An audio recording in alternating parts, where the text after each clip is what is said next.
Have you ever opened an invitation, maybe to a birthday party, a wedding, or even a work event, and right at the bottom you see 4 tiny letters printed neatly, RSVP. It's short, it's formal, and it definitely looks important. But what does it actually mean? And why do we still use it today? That's exactly what we're diving into in this video. What does RSVP mean? Where it came from, why hosts insist on it, and why some people still ignore it anyway. Let's get into it, right here on History of Simple Things.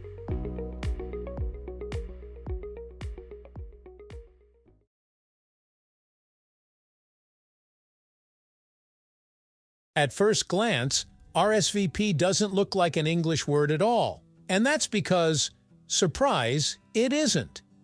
It's actually borrowed from French, a language that historically carried a sense of elegance and prestige, especially in high society gatherings.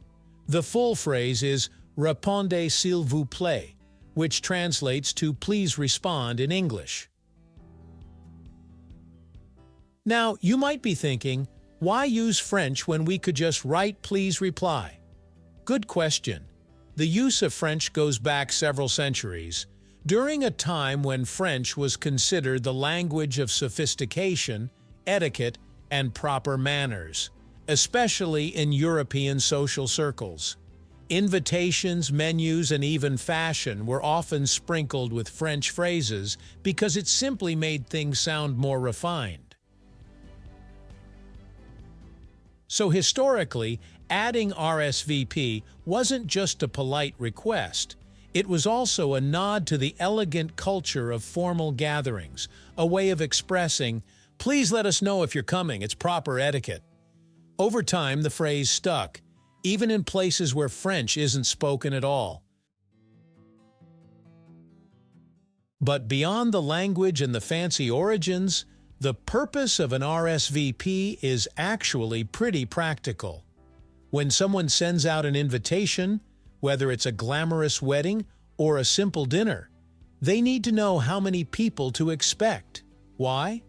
So they can prepare seats, plan food, arrange activities, and avoid worrying about whether guests will suddenly flood the party or barely show up at all. Imagine planning an event for 30 people and 60 show up, or worse, only 10. Both scenarios can turn what was supposed to be a special gathering into a stressful mess. That tiny RSVP helps hosts prevent that. This is why many invitations include a deadline, something like "Please RSVP by June 15th. That date isn't random. It gives the host enough time to finalize the logistics. Think caterers, seating plans, name cards, table arrangements, and the always popular "who sits next to who" puzzle. Now here's the interesting part. Even though RSVP literally means "please respond," a surprising number of people don't. You've probably seen it happen. Someone receives an invitation, glances at the date, hangs it on their fridge, and then just forgets. Or they assume the host already knows they'll be there. Or maybe they're unsure about their schedule, so they wait and wait and wait, and eventually never reply at all. From an etiquette standpoint, ignoring an RSVP is considered rude, not because the host is being dramatic, but because planning an event takes effort and money. A simple yes or no can make a big difference. And the beauty of RSVPs is that both answers are totally acceptable.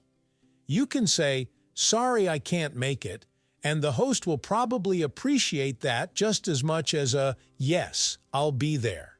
It's the uncertainty that makes things difficult. Let's talk a moment about how RSVPs have changed over time.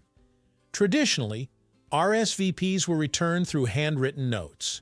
Yes, actual letters. You'd receive a physical invitation in the mail and send your response on a nice little reply card. It was slow, deliberate, and formal. But today, we have options, almost too many. Some invitations ask you to RSVP by text. Others direct you to a website with a button that says, "Yes, I'm attending," or "Sorry, can't make it." Some use Google Forms, wedding websites, email, or even QR codes. RSVPs evolved from handwritten elegance to instant digital interaction, but the core idea stayed the same. Respond so your host can plan. Interestingly, some people still prefer the traditional way. For wedding invitations especially, many couples send physical RSVP cards because they add a tangible, personal touch. Others stick with digital tools because they're quick, organized, and easy to track. Now let's address another misconception. Some people think RSVP means reserve spot very promptly, which sounds convincing until you realize the letters don't actually match. Others believe it means respond soon via post, which again sounds logical but completely wrong. These are fun guesses, but they're not correct. The true origin remains the French phrase "Répondez s'il vous plaît." Still, it's interesting how the English-speaking world has embraced RSVP so much that many people don't even realize it's French anymore. It's simply become part of our everyday vocabulary. So here's a thought. If RSVP means please respond, does ignoring one actually break etiquette? Yes, technically. Etiquette experts say replying to an invitation is one of the most basic social courtesies. It shows respect for the host's time and effort. Even if the event is casual, even if you think your answer won't matter that much, responding still helps. But the truth is, modern life is busy. People forget. People get overwhelmed. People mean to reply but keep putting it off. So while ignoring an RSVP is still considered impolite, hosts today are a little more understanding. That's why some of them send reminder messages, a gentle nudge like, "Hi, just checking if you're able to come on Saturday." Not rude, not pushy, just practical. So to sum it all up, RSVP comes from the French phrase "Répondez s'il vous plaît," meaning please respond. It exists to help hosts plan properly. It's still used today because it remains practical, polite, and universally understood. And even though life gets busy, taking a moment to reply, yes or no, goes a long way in showing respect. Thank you for watching.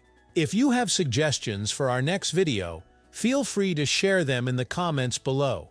We'll be sure to give you an acknowledgement for your contribution. If you enjoyed this video, please check out our other bingeable channels. Thank you for joining us on this journey through the history of simple things. Don't forget to like, subscribe, and stay tuned for more stories woven through the smallest details.